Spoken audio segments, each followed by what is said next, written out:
네, 다가오는 3월 대통령 선거가 끝나면 5월에는 새로운 정부가 출범합니다.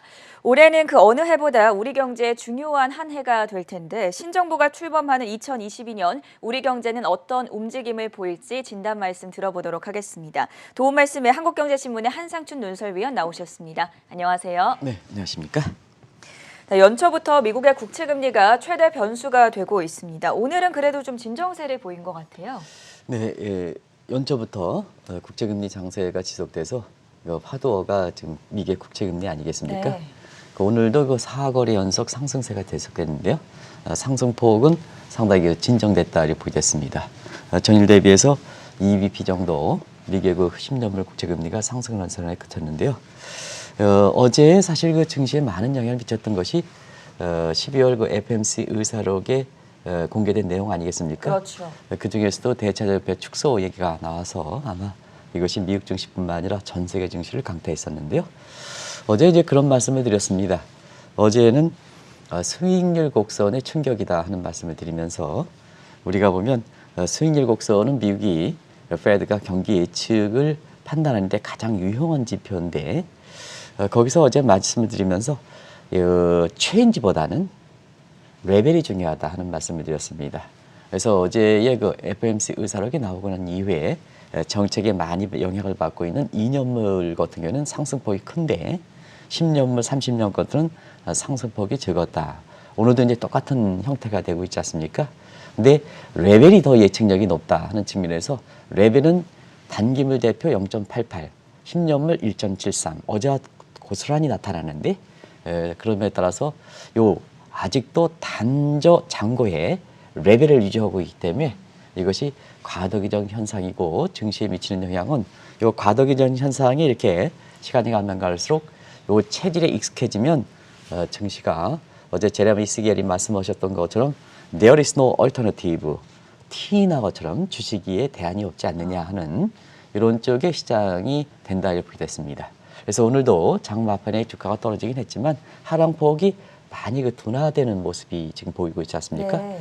특히 오늘 월가에서 이렇게 보면 정 그 PD께서 국채금리가 3거래 연속 상승할 때와 오늘도 상승했습니다는 오늘 업종별 섹터 지수에서 반등의 조짐 이런 것이 이제 나왔던 것은 S&P 500 지수의 그 섹터별 지수를 한번 보겠습니다. 에너지와 아마 금융이 지금 나왔네요. 에너지와 금융이 많이 올랐을 겁니다. 에너지와 금융이 그런 측면에서는 시장이 좀 국채금리의 악몽, 미국 페드의 그 통화정책 기조가 빨리 이렇게 급진적인 출구 전략 기조로 변하는 과정에서 시장에 미쳤던 충격이 좀 체질화 익숙해지는 단계로 섹터별 지수에 나타나고 있다 이렇게 보겠습니다. 이런 점을 참조해서 국내 증시에 이렇게 특히 미국 주식을 사시는 분은 서학개미 분들은 이런 분을 좀 참조하셔서 이렇게 투자에 임하실 필요가 있다 하는 걸 말씀드리겠습니다. 미국의 국채금리가 급등함에 따라서 최근에 외환시장 움직임이 더 주목을 받고 있는데 어제 우리 시장에서 환율 1,200원을 넘어서지 않았습니까? 네, 종가 기준으로 네. 어제 아침에 방송에서도 그런 가능성이 높기 때문에 환율이 1,200원 넘을 가능성이 있습니다. 특히 4월 정도는 굉장히 주목하실 필요가 있어 하는 말씀을 드렸는데요. 방송하고 바로 종가 기준으로 1,200원이 넘었어요. 예. 근데 어제 그 1,200원 이런인데 장중한 때에는 1,203원까지 갔었죠. 그런 상태에서 국내 증시 입장에서는 미국 국채금리, 그 다음에 연달아들 상승, 외국 자본 움직임 이런 것이 이제 관심이 되지 않겠느냐. 왜냐하면 외국 자본 움직임은 어제 이제 삼성전자라든가 이런 주가의 모습에서 나타나는 것처럼 우리 국가를 사기 때문에 대형주가 사고 팔 수밖에 없고 이것이 코스피에 영향을 미치기 때문에 그렇다 이렇게 보시면 됐습니다. 흐름이야 다들 아시겠죠? 그래서 어제의 그 종가 기준으로 1,201원을 기록했는데요. 요거는 우리가 MSCI 지수를 신흥국에도 불구하고 1년 5개월 만에 최고치를 기록한 상태거든요. 그래서 2020년 7월인가요? 이때 1,200원대 넘고 이후로 1년 5개월 만에 최고치를 기록했다 이렇게 됐습니다. 한 가지 시청자분의 문의를 좀 정리해드리고 가겠습니다. 우리가 방송에서 1,200원 넘으면 빅피처다, 빅피겨다 하는 표현을 썼습니다. 요건 이제 빅피겨는 외환시장의 일종의 은어입니다. 그래서 1,200원 밑에 소수점이 있죠? 요걸 딱 없애버리는 겁니다. 우리가 이제 행정고시라든가 그걸 치면 소시점 둘째 자리 이하는 반올림하지 않고 싹 없애버려 이렇게 예. 되거든요.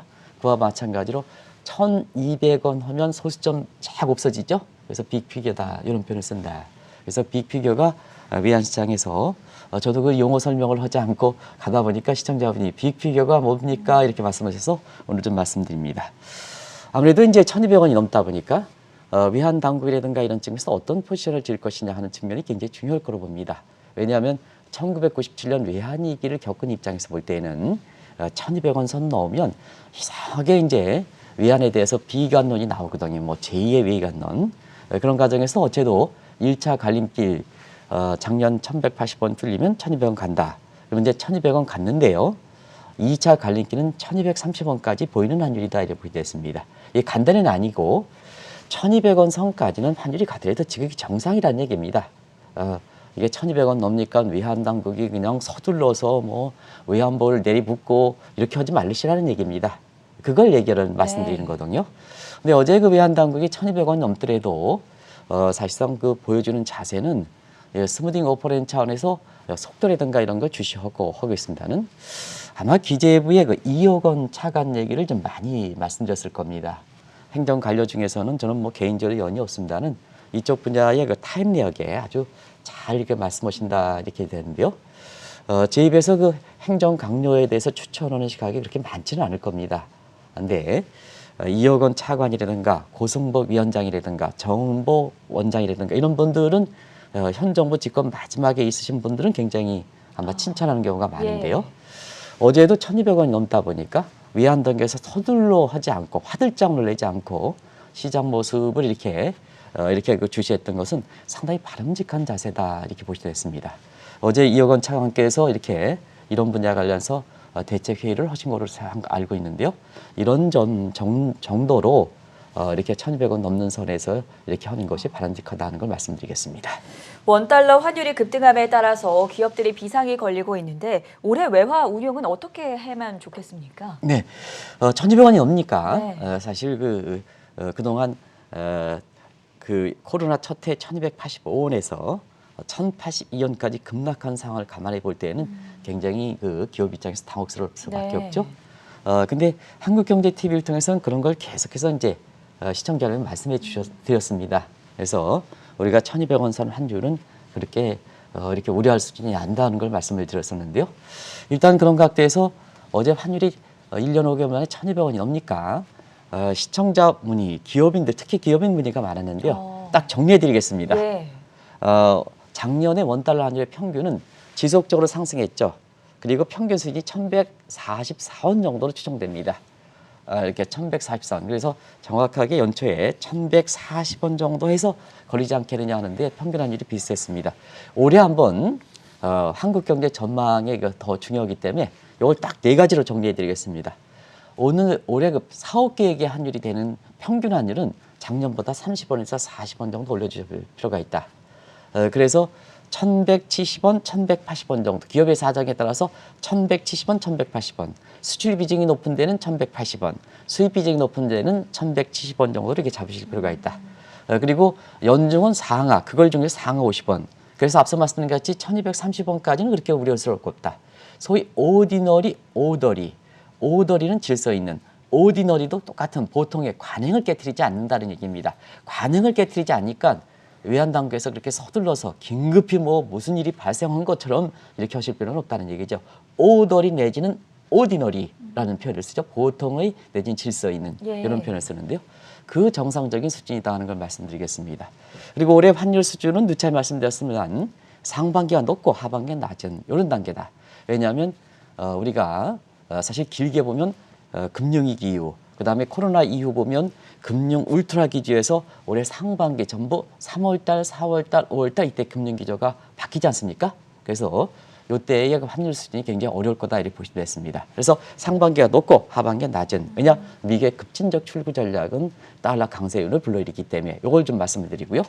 월별로는 유로 가치가 많이 떨어질 거로 이렇게 보이는 4월이 프랑스 대선 헝가리 대선 때문에 4월을 좀 염두에 두십사 하는 걸 말씀드리고요.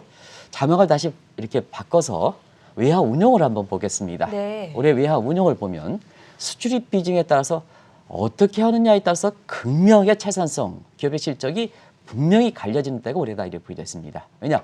통화정책 기조가 바뀌기 때문에 여기에 따라서 기업들이 자기의 수출입 포지션에 따라서 외화를 어떻게 하느냐에 따라서 사실 그 기업이 판매를 통해서 기업 실적 이상으로 기업의 그 실적이 명암이 갈린다 이렇게 보여졌습니다. 그런 과정에서 수출업체 비중이 높은 것은 결제 통화는 달러 베이스 앞당겨 좀 봐십사. 왜냐하면 상반기 원달러이 높다 보니까 수출 대금 올해 있는 것을 앞당겨 받으면 원화로 바꾸면 굉장히 원화의 채산성이 높아지겠죠. 그리고 수입업체 비중이 높은 국가들은 높은 기업들은 상반기는 원화로 결제하시고 하반기는 달러 결제로 하시기 바랍니다. 근데 달러, 우리가 원화로 결제할 만큼 주도권이 있느냐 하는 측면에서는 달러로 수익 결제를 할 때는 가능한 좀 늦춰서 좀 해주시기 바랍니다. 가능한 하반기 수익 결제를 하도록. 그리고 이것도 저것도 이렇게 주도권이 없는 상태에서는 한국무역금융가에서 현 정부에서 이것만큼은 잘했습니다. 한국무역공사에서 환율 변동 보험제 재원제를 많이 확충한 상태거든요. 요거 좀 활용하실 필요가 있다는 것을 말씀드리겠습니다. 수입과 수출 비중에 따라서 외화 운용을 달리해야 된다. 꼭 새겨들을 필요가 있을 것 같습니다. 저희가 월요일부터 이민년 새해를 맞아서 세계 경제와 한국 경제를 진단해보고 있는데요. 신정부가 출범하는 한국 경제, 미래의 희망을 던지는 캐치프레이즈가 상당히 중요하지 않겠습니까? 네, 사실 그 오늘 배경화면에 여기 이제 순서대로 네. 이재명 후보, 그다음에 윤석열 후보, 그리고 요즘 또 안철수 후보 안겨주면 지지율이 많이 올라갔죠. 그다음에 이제 심상정 후보 이렇게 해서 한국 경제를 이끌어가실 5월부터 이끌어가실 분입니다. 다 밝게 웃는 모습이 아마 정 PD가 이렇게 밝게 웃는 모습이 지금 상태에서는 한국 경제가 그만큼 여러 가지 어렵기 때문에 이렇게 밝게 웃으신 모습대로 어느 분이 이렇게 대통령의 신정부를 맡든 간에 이러한 그 밝은 웃음으로 한국 경제, 지금 우리 국민들이 코로나라든가 여러 가지 정치권이 이렇게 사사오번을 하는 과정에서 희망을 던져주기를 이렇게 기대하는 데서 우리 정 PD께서 이렇게 활짝 웃는 모습을 이렇게 하는 게 아닌가 생각합니다. 오늘 방송은 사실 정치색을 띠지 않겠습니다. 어떤 분이 하든 간에 관계가 없다 하는 것은 말씀을 드리고요. 이 방송을 통해서는 이렇게 진보라든가 보수라든가 전혀 그렇게 가치를 두지 않는다 하는 걸 꼭 좀 말씀드리겠습니다. 그런 것을 전제로 해서 말씀을 드리는데요. 오늘 이제 다섯 번째죠. 우리 경제. 근데 올해 경제는 올해는 뭐 성장률이 그렇게 중요하진 않을 겁니다. 왜냐하면 신정부가 출범할 때는 항상 미래에 대해서 희망 던지는 게 더 관심이 될 수밖에 없거든요. 네. 그런 과정에서 올해는 제2의 창업하는 정신으로 한국 경제를 가야 된다. 자, 한국 경제가 지금 1964년 1차, 2차, 3차에서 60년이 지났습니다. 60년은 투 제너레이션, 원 제너레이션 30년이라면 투 제너레이션입니다. 이런 각도에서 보면 완전히 제2의 한국 경제를 구상해야 된다는 걸 말씀드리겠습니다. 그래서 제2의 창업하는 정신으로 한국 경제를 좀 이끌어 가십사 하는 것을 네 후보님들한테 꼭 좀 강조해 드리겠습니다. 그러면 이제 창업자 정신이라면 아시겠습니다는 뚜렷한 목표 설정이 굉장히 중요하지 않습니까? 목표 설정이 되고 이것을 하기 위해서는 모두가 나서야 된다. 자, 모두가 그래 프로보노 퍼블리커 정신이 새로 대통령 되시는 분도 국민이 생각하시고 국민의 그 입장에서도 어떤 대통령 후보가 되더라도 차기 대통령으로 이렇게 오시면 이렇게 서로가 일치궁합이라는 표현을 썼습니다. 제가 이제는 좀 깨지지 않았으면 좋겠습니다. 일치궁합해서 좀 한국 경제를 이끌어갔으면 좋겠습니다. 그러면 프로보노 퍼블리커 정신이 뭐냐 하면 현장을 좀 중시해라. 새로운 그 대통령께서는 사실 그 현장을 좀 자주 내려가십사. 그리고 주인 정신이 필요하다. 이 주인 정신은 당의 정신이 아니라 우리 국민을 생각하는 주인 정신. 그리고 무엇보다도 대통령 되면 개인적 목적과 관계없이 우리 국민들 후손 세대들 지금 젊은 세대들 얼마나 고통스럽습니까? 이 젊은 세대들에서 소명의식을 좀 갖고 있어라 하는 표현을 드리겠습니다. 그럼 이것을 이제 규합하기 위해서 사실 한국 경제의 올해 성장률이 그것이 뭐 3%든 4%든 뭐가 중요하겠습니까? 미래 희망을 던져주는 측면에서 우리가 보통 뭐 많이 얘기하는 5호 전략을 좀 말씀드리겠습니다. 네. 이 5호 전략은 뭐냐? 우리 경제 위상적인 측면에서는 5대 강국.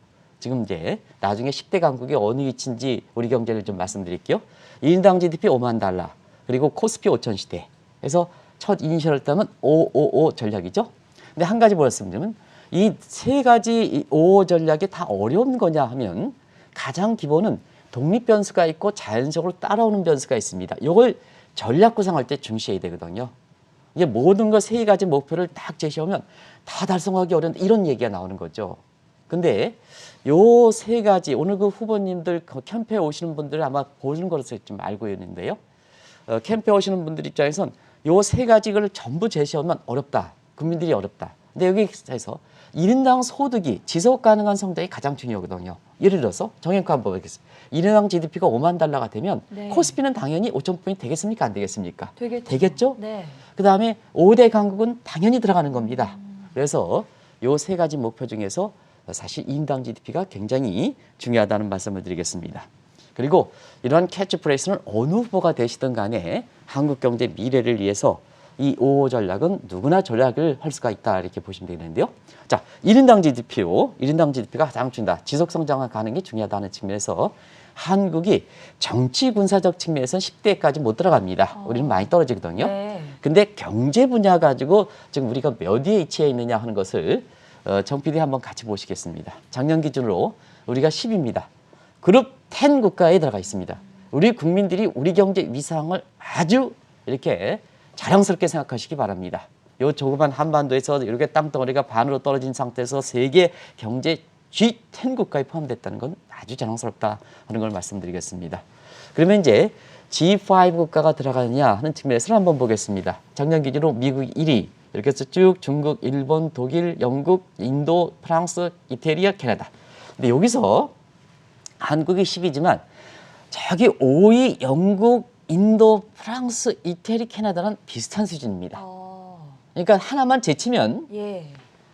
G5 국가로 들어가기가 그렇게 어려운 과제는 아니라는 얘기입니다. 저게 영국, 인도, 프랑스, 이태리, 캐나다가 전부 격차가 한 단계 넘느냐 한 단계 넘느냐에 따라서 이렇게 되면 거기에 대부분 다 제가 빨간 줄을 그으고 싶은데요. 요 영국서부터 캐나다까지 비슷하다. 그러면 한 국가만 넣으면 G5 국가로 바로 뛰어들 수 있는 게 그렇다 하는 걸 말씀을 드리도록 하겠습니다. 지금 말씀해주신 5호 목표를 달성하기 위해서는 가장 중요한 게 지속 성장이 과제인데요.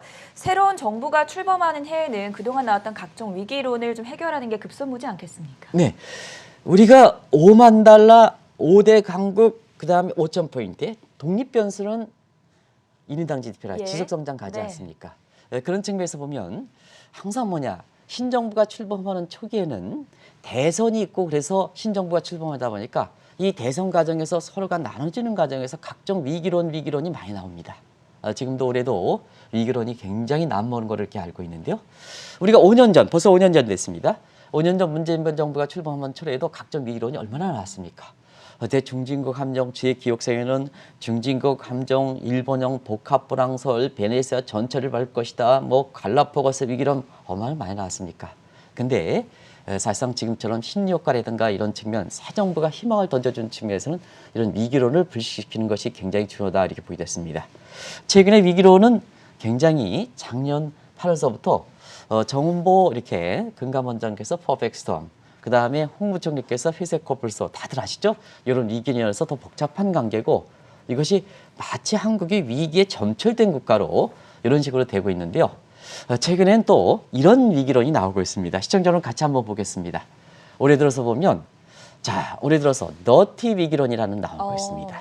여기 아마 처음 들으셨을 겁니다. 네. 너티 위기론. 그래서 저게 말도 이제 더티가 뭡니까? 한글어로 뭡니까? 더럽다 뭐 그러게 이런 이렇게 이야기죠. 하는 게 어떤 언론에서 일면 톱으로 이렇게 장식해서 하는데요. 그게 아마 내용을 봤더니 부채 데베티, 인플레이션의 I, 레이트 환율의 R, 텍스의 T, 그다음에 yield 금리의 요. 다 위기론과 결부되지 않는 얘기들입니다. 이런 조어들을 만들어내는 건데요. 한 가지 말씀드리겠습니다. 저도 포함해서 말씀드리겠습니다. 저도 포함해서 우리가 학자들이 한국 경제 희망을 던져주는 얘기보다는 자꾸 이렇게 위기론 얘기를 많이 합니다. 그건 저도 포함돼서 말씀드리겠습니다. 저는 이렇게 해서 각종 위기론이 날 때 그 위기론의 실체에 대해서 우리가 가장 많이 걸었던 제2의 외환 위기론 이게 이제 나왔는데요. 그 위기론 가능성이 적다, 가능성 없다 하는 쪽으로 이제 말씀을 드리고 계속해서 이런 문제를 하고 있는데요. 경우에 따라서 그 과정을 풀어가는 과정에서 위기론도 많이 거론됐을 겁니다. 저도 포함하겠습니다.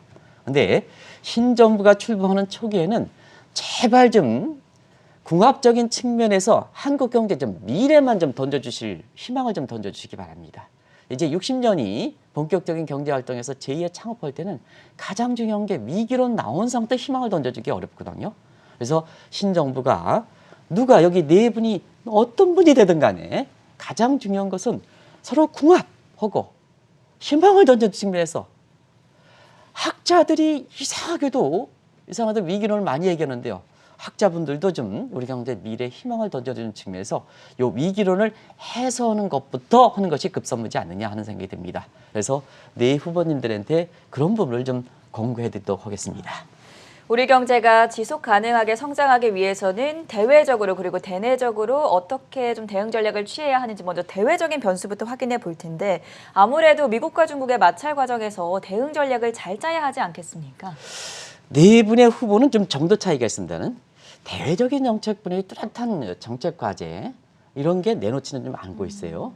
근데 이제 사실 국내 증시 모습이라든가 우리 경제 이렇게 모습 보면 지금 미중 간 마찰에 의해서 증시라든가 뭔가 다 영향을 받지 않습니까? 그렇죠. 한국의 경제를 설명하면서 대부분 다 한국을 얘기하는 게 아니라 미국 얘기하고 중국 얘기하고 증시를 얘기하면서 미국 얘기하고 중국 얘기하지 않습니까? 그런 과정에서 향후에 5월 이후부터 새로운 네 분의 후보가 이렇게 정권을 맡으면 아무래도 우리의 경제에서 우리가 555 전략을 수행하는 데는 대외정책 측면이 굉장히 중요하지 않느냐. 특히 미중 간 마찰은 경제 패권이기 때문에 아마 차기 신정부가 집권 내내 대외적 측면에서는 미중 간 마찰 분야가 우리 경제의 경우에 따라서는 오글질 가능성이 있다 이렇게 부됐습니다. 벌써부터 우리가 이 방송을 통해서 3차 대전, 2차 냉전 이렇게 해서 지속 가능하게 미중 간 경제 파권 다툼은 지속될 것이다 이렇게 보는데요. 여기에 세계 흐름에 잘 대처하지 못할 때는 우리 인민은 중간자 입장이기 때문에 샌드위치 결론입니다. 그래서 각 캠프에서 이제는 좀 이렇게 개인적 문제를 좀 다루지 말고 국민의 희망을 던져줄 수 있는 공약이 좀 많이 나와야 될 거라고 생각하는데요. 지금 뭐 대선 얼마 남았습니까? 이제 그러면 대외정책인 측면에서 좀 공약을 좀 내주실 필요가 있다는 것을 말씀드리는데요. 문제는 그렇습니다. 아마 그 대선 후보들이 저보다 더 현명하시고 캠프가 더 현명하시기 때문에 사실 그 대외 공약을 왜 이렇게 안 내느냐 하는 입장에서는 이렇게 핸들링하기가 좀 어려운 측면이 있습니다. 미중 간 마찰은 우리가 어떻게 할 수 있는 거 아니겠습니까? 그렇죠. 받아들여야 되는 행태 변수, 네. 통제, 컨트롤 베리어블이 아니라 우리가 그냥 받아들이는 비헤비어블, 행태 변수거든요. 그런 측면이 아닌가 하는 생각이 드는데요. 그런 측면에서 보면 우리 내부적으로 완충 능력을 확보하는 게 중요합니다. 행태 변수는 우리가 수동적으로 받아들일 때는 우리가 내부적으로 완충 능력을 갖는 게 중요하다. 그래서 외환벌을 충분히 쌓는 거고 특히 어떠한 후보가 차기든 간에 경제 강요는 글로벌 인재를 좀 등용할 필요가 있다. 글로벌 인재. 글로벌적인 경륜이 풍부한 사람을 좀 인정할 필요가 있다. 특히 청와대의 대통령 주변에 스텝 역할을 하시는 분들은 글로벌 인재가 좀 많이 이렇게 경험이 풍부한 사람이 좀 들어가 계셨으면 하는 바람입니다. 이건 어떤 후보에도 마찬가지가 되겠습니다. 그런 과정에서 우리가 이렇게 대통령 되면 행정학에서 보면 스포츠 시스템과 메리트 시스템이 있는데요. 사실 스포츠 시스템은 이렇게 전 앵커가 대통령 될 때 나에 기여했던 사람들, 전문가 관계없이 이런 사람으로 채워지는 거고 그 다음에 메리트 시스템은 그런 기여에 따라서 정말로 전문가들이 차려지는 이런 시스템을 행정에서 메리트 시스템이라 하는데요. 스포츠 시스템 완전히 변할 수는 없습니다. 바뀔 수는 없습니다. 그러나 스포츠 시스템과 메리트 시스템을 해서 스텝만큼은 청와대 주변의 경제 스텝만큼은 좀 메리트 시스템을 해서 정말로 글로벌적인 감각이 있는 사람이 좀 들어가면 우리 경제에서 지속 성장 가능 과정이 이렇게 미국과 중국에 이렇게 흔들리는 이런 측면에 이렇게 우리 경제 성장 저연을 방지할 수 있지 않나 생각합니다. 그렇다면 대내적으로 저출산 고령화 문제를 해결하기 위해서는 어떻게 하면 좋을까요? 이 문제가 대내적인 측면에서는 지속 성장하는 거고 5호 전략을 할 때 가장 핵심적 과제죠. 그렇죠. 그럼 전 앵커 같으신 분들이 아직 결혼을 안 했습니다는 젊은 분들이 여러 가지 경제 사정이 어려서 그렇다고 생각합니다. 저는요. 네. 이것도 내 후보님들이 꼭 좀 생각하실 필요가 있습니다. 우리나라 MZ세대들 그렇죠. 얼마나 어렵습니까? 뭐든지 어렵지 않습니까? 이걸 좀 애틋한 감정으로 좀 받아들이실 필요가 있다. 표를 얻기 위한 젊은 세대를 중시하는 게 아니라 진짜 생활을 필 수 있는 그걸 해결하는 것이 뭐냐. 우리가 1인당 GDP 5만 달러, 그다음에 코스피 5천, 그리고 5대 강국이 가기 위한 가장 대대적 과제다 이렇게 보여졌습니다. 그런 측면에서 노동 분야의 저출산 고령화 문제는 쉽게 해석은 어렵습니다. 그러면 제3의 방향으로 좀 수정할 필요가 있거든요. 여기 생산하면서 보면 노동 분야가 저출산 고령화 쉽게 해결하지 못한다면 차기 5년의 정부에서는 이런 쪽의 정책을 좀 해주실 필요가 있다는 걸 말씀드리겠습니다. 하나는 저 앞부분에 F부분에 총 요소 상승, 각종 효율 좀 괜찮아해달라. 효율, 총 요소 상승 부분은 효율이거든요. 이 효율 부분을 좀 개선해달라. 이런 것을 좀 말씀을 드리고, 그다음에 자본의 역할이 더 중시된다. 자본. 우리가 금융 사이즈가 실물보다 3대 정도 자본의 역할이 중시된다. 그러다 보니까 뭐냐? 기업을 중시해라는 얘기입니다. 자본은. 기업을 중시해라. 규제 완화하고 좀 투자 촉진할 수 있는, 그리고 증시를 좀 친증시 정책을 좀 펴라. 네. 그게 이제 자본의 노동의 저출산 고령화를 보완하기 위한 자본의 형식을 중시해서 친기업 친증시, 격변한 시대 설비차 빨리 오고 지속 가능한 성장 기반하고, 그다음에 거기에 구미에 맞는 답안에서 구미에 맞는 자금을 어떻게 담보를 하는 시중은행을 통해서 하겠습니까? 구미에 맞는 다의 자금을 들이붓고 거기에 투자 수익으로는 증시를 해야 되지 않습니까? 그런 측면에서 어느 후보가 5,000포인트 이런 얘기를 했죠. 아주 바람직한 모습이다 하는 걸 말씀드리겠습니다. 그 계파에 관계없이 그 말씀드리고, 그리고 한 가지 말씀드리면, 자, 우리는 이제는 이민 정책도 이제 폐쇄적에서 개방적으로 좀 전환할 필요가 있는 게 아닌가. 저출산 고령화 문제가 쉽게 구조적으로 해결하기 어렵다면 이제는 우리가 이민 정책도 우리가 글로벌 솔루션, 제러미 시겔이 얘기하는 것처럼 미국의 이 트럼프 정부가 잘못됐던 건 저 이민 정책에서 폐쇄적이었거든요. 근데 미국은 합중국에서 미국 경제 강점은 뭐냐? 개방적 이민 정책이거든요. 우수한 사람은 받아들이는 의미. 우리도 그런 필요가 있지 않느냐 한성입니다. 그래서 정책적으로 보면 네 후보님들의 이렇게 정책을 개발할 때 우리 경제의 이런 측면에서 좀 이민 정책 같은 이런 측면에서도 한번 이제는 좀 생각의 전환이 좀 필요한 시점이 아닌가 하는 생각이 듭니다. 가계 자산이 얼마나 많은가 이 부분도 상당히 중요한데요. 이미 위험 수위를 넘어서면 가계 부채를 해결하기 위해서 현 정부의 경제 강요들도 각고의 노력을 하고 있지 않습니까? 네, 어제도 이제 고승범 위원장님과 네. 정은보 금감원장들이 서로 가계 부채라든가 이런 문제를 해서 서로 이렇게 화합을 하는 모습, 그게 이제 중요한데요. 네. 좀 개인적으로 보면 그분들과 같이 이렇게 그 연은 없습니다는 차기 어떤 정부가 되든 간에 그렇게 훌륭하신 분들은 사실 그 계속해서 연속성을 고위감료로서 이렇게 중용하실 필요가 있지 네. 않느냐. 그게 탕평책입니다. 근데 나중에 저렇게 훌륭한 분들을 문재인 정부에서 나중에 이렇게 그 중요한 직책을 맡게 했는지는 또 그렇습니다. 그런 측면에서는 그런데요. 가계부채 문제 이제는 이제 정리가 된 것 같습니다. 가계부채는 앞서 말씀드린 같이 이제 질서 있는 조정이 중요하다. 자, 지금 상태에서 너무 거칠은 조정하면 MZ세대와 소상공인에 집중된다 하는 측면에 인식이 된 것 같습니다. 이제는 그런 측면에서 고승범 위원장과 그다음에 그 정은보 금감원장이 이 부분에 대해서 연일금 노력하시는 거로 국민의 입장에선 뒤늦게나마 감사를 드리는데요. 그런 측면에서 오디너리 좀 이제 이렇게 그 조정을 할 때 취약계층이 더 집중되는 이런 것에 대한 문제, 특히 시중은행의 금리 기준금리 올려 대출금리 더 올려 이런 이기적 행태는 좀 행정 지도를 통해서 금리 올리는 건 어쩔 수 없다 하더라도 그 행정 지도랑 같이 겸하는, 그러면 그래서 시중은행을 좀 행정 규제를 통해서 약자들에 대한 담보력이 부족하는 이런 부분에 대한 대출금리가 올라가는 것을 행정 지도를 하는 이런 쪽을 좀 결부해서, 자, 가계부채가 위험세긴 하지만 이 또한 사실 그 질서 있게 오디너리 보통 행태에서 질서 있게 조정하는 어저스먼트가 지금 필요한 시점이 아니냐. 이건 신정부 들어서도 가계부채 과제는 급선무 과제로 이렇게 보여집니다. 그래서 오디너리 어저스먼트, 오디너리 어저스먼트, 질서 있는 조정이 좀 신정부에서 강구해 주기를 좀 바라겠습니다. 가계부채뿐만이 아니라 국가 채무에 대한 우려도 좀 상당한 걸로 알고 있는데요. 네, 국가 채무는 사실 많이 얘기했기 때문에 원 적중인 겁니다. 국가 채무는 적자부채 발행할 때 지금은 금리가 올라가는 상태에서는 지금 이미 통화안정권에서 마이백하지 않습니까? 민간에서는 국채 금리가 올라갈 때 그 미국의 금리가 올라갈 때 bonds price 채권 가격이 떨어지기 때문에 누가 사주겠습니까? 통화증권 바이백 하지 않습니까? 이 모습에서 신정부 쪽에서는 부채 화폐화 가지고 재원을 조달하지 말라. 그래서 국가 채무 문제는 아직은 국가 채무상 괜찮다 하더라도 신정부 입장에서는 국가 채무가 경우에 따라서는 잘 관리하지 못하면 집권 5년 기간 내에 계속해서 부담이 될 수가 있습니다. 그런 측면에서는 마한드 머니티 재정보다는 피스컬 룰, 재정의 준칙을 좀 이렇게 동원해서 이 국가 채무를 관리해 주십사 하는 것을 말씀드리겠습니다. 마지막으로 우리 경제가 지속적으로 성장하기 위해서는 이 하드웨어 파워뿐만이 아니라 소프트적인 파워도 중요하지 않겠습니까? 네, 우리 경제가 1963년 투 제너레이션 60년 동안 하드 파워 이상은 많이 됐습니다. 아까 G10 국가고 그렇죠. 경우에 따라서는 그 5위서부터 9위 국가 쫙 보면 그거 탁 제치면 이렇게 되거든요. 하드웨어 이상은 좋습니다. 다 선진국입니다. IMF 기준 1인당 뭐 3만 달러 다 IMF 선진국 50에서 30에서 50 클럽 다 아시죠? 먼저 규모 OECD 유엔의 웅크다드 그다음에 무역액 WTO 다 선진국입니다.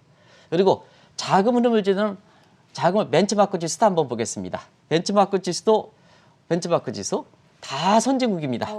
근데 MSCI 지수만 아니거든요. 이게 이제 이렇게 지금 정부에서 노력하고 신정부가 들어올 때는 소프트웨어 이거 파워 측면에서 요거 들어가는 게 진정한 의미의 선진국이 되는데요.